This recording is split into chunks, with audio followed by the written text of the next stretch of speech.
नमस्कार मित्रांनो, मी हेमंत.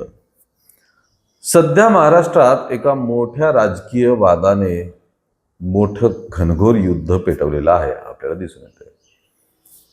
महाराष्ट्राच्या जिल्ह्यामध्ये वेगवेगळ्या जिल्ह्यांमध्ये आज जसं नागपूरमध्ये झालं, राष्ट्रवादी काँग्रेसचे कार्यकर्ते नेते मंडळी हे वेगवेगळी आंदोलनं करताना दिसत आहेत. काँग्रेसच्या विरोधात मोठ्या प्रमाणात घोषणाबाजी करत आहेत.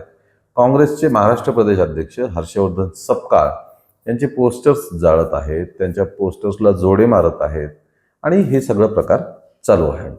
काय आहे यामागे कारण? आपल्याला माहिती आहे, 2-3 दिवसापूर्वी महाराष्ट्र प्रदेश काँग्रेसतर्फे एक सोशल मीडियावरती एक पोस्ट टाकण्यात आली. त्या पोस्टमध्ये असं लिहिण्यात आलं होतं की सुनेत्रा पवार कधीपर्यंत गुंगी गुडिया बनून राहणार. आता काय आहे हा प्रकार गुंगी गुडियाचा, किंवा असं का म्हटलं गेलं? तर 31 जुलैला सुनेत्रा पवार, उपमुख्यमंत्री महाराष्ट्राच्या सुनेत्रा पवार आणि बीडच्या पालकमंत्री सुद्धा बीड जिल्ह्याच्या दौऱ्यावरती होत्या. बीड जिल्ह्याच्या दौऱ्यावरती त्यांनी मग जिल्हा नियोजन समितीच्या बैठकीत आढावा घेतला. ती बैठक घेतली आणि त्यानंतर बाहेर येऊन त्यांनी पत्रकारांशी संवाद साधला. वेगवेगळ्या विषयावर पत्रकारांशी बोलणं झाल्यानंतर एका पत्रकारांनी त्यांना प्रश्न विचारला की बीड जिल्ह्यात कायदा आणि सुव्यवस्थेचा प्रश्न गंभीर बनत जात आहे. एवढंच वाक्य त्या पत्रकाराने विचारलं. सुनेत्रा पवारांच्या बाजूला बसलेले होते धनंजय मुंडे. हा प्रश्न ज्यावेळी विचारण्यात आला तेव्हा धनंजय मुंडे यांनी सरळ त्या पत्रकाराला प्रश्न विचारण्यापासून थांबवलं. त्या पत्रकाराने परत तो प्रश्न विचारण्याचा प्रयत्न केल्यावरती त्यांना आभार म्हणून त्यांनी तो प्रश्न टाळला आणि त्या क्षणालाच उठून ते निघून गेले. आता चित्र असं दिसून येतं की धनंजय मुंडेंनी सुनेत्रा पवारांना त्याविषयी बोलू दिलं नाही, किंवा तो प्रश्नच मुळात पूर्णपणे विचारू दिलेला नाही. या पत्रकार परिषदेचा व्हिडिओ तेवढा ट्विट करून किंवा एक्सवरती टाकून महाराष्ट्र प्रदेश काँग्रेसने 3 ऑगस्टला ही पोस्ट टाकली की सुनेत्रा पवार कधीपर्यंत गुंगी गुडिया बनून राहणार. ही पोस्ट टाकल्यानंतर लगेचच मग राष्ट्रवादीकडनं रिॲक्शन्स त्याच्यावरती येऊ लागल्या की हा त्यांचा अपमान आहे, हे त्यांना असं कसं बोललं जाऊ शकतं.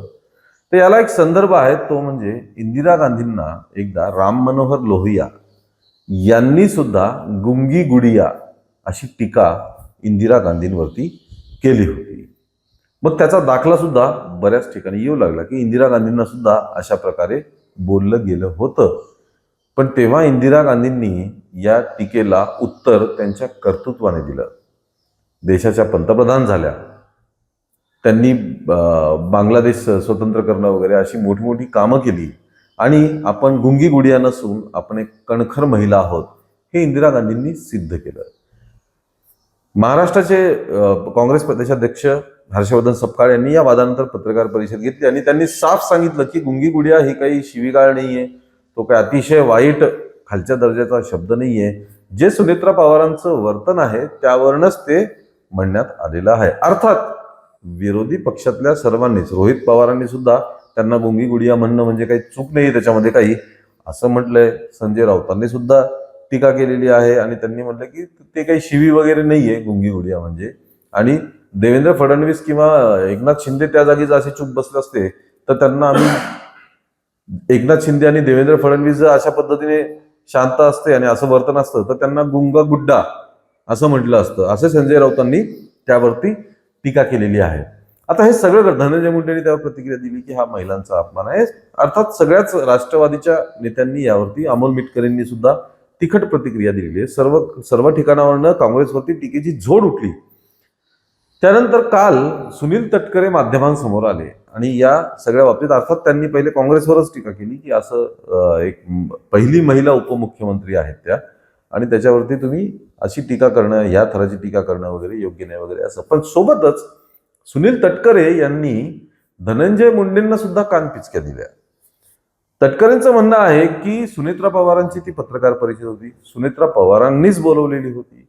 मग अशा वेळी प्रत्येक गोष्ट किंवा प्रत्येक मुद्दा हा सुनेत्रा पवारांनीच बोलणं अपेक्षित आहे. त्या पक्षाच्या राष्ट्रीय अध्यक्ष आहेत, महाराष्ट्राच्या उपमुख्यमंत्री आहेत, बीडच्या पालकमंत्री आहेत, त्यामुळे पत्रकारांच्या प्रत्येक प्रश्नाला सुनेत्रा पवारांनी उत्तर देणं हे अपेक्षित होतं.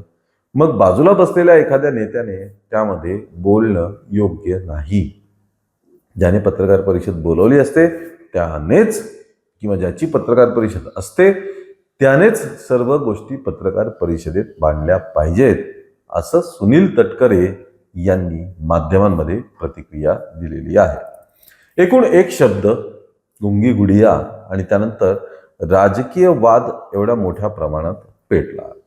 हर्षवर्धन सपकाळांचा निषेध केला जातोय कारण विरोधकांचं, सत्ताधाऱ्यांचं म्हणणं आहे की हे हर्षवर्धन सपकाळ यांच्याच डोक्यातून निघलेली ही कल्पना असणार आहे की अशा लेवलची टीका एका महिला नेत्याच्या बाबतीत करणं.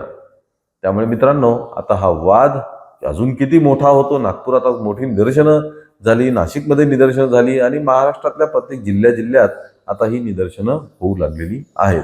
हा वाद अजून किती मोठा होतो का कोणी माफी मागतं, कारण माफीची सुद्धा मागणी होत आहे. काँग्रेसने माफी मागावी.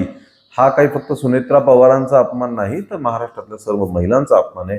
स्वतः मुख्यमंत्र्यांनी सुद्धा यावरती प्रतिक्रिया दिली आणि सर्वांनीच यावरती आता व्यक्त व्हायला सुरुवात केलेली आहे. मित्रांनो, या सर्व प्रकरणावरती तुम्हाला काय वाटतं? खरंच हा खूप मोठा अपमान आहे का? काँग्रेसने माफी मागायला पाहिजे का? या सर्व गोष्टींवरती तुमचं काय मत आहे हे कमेंटमध्ये नक्की कळवा. या व्हिडिओला लाईक आणि शेअर करा आणि आमच्या चॅनलला ताबडतोब सबस्क्राईब करा. धन्यवाद.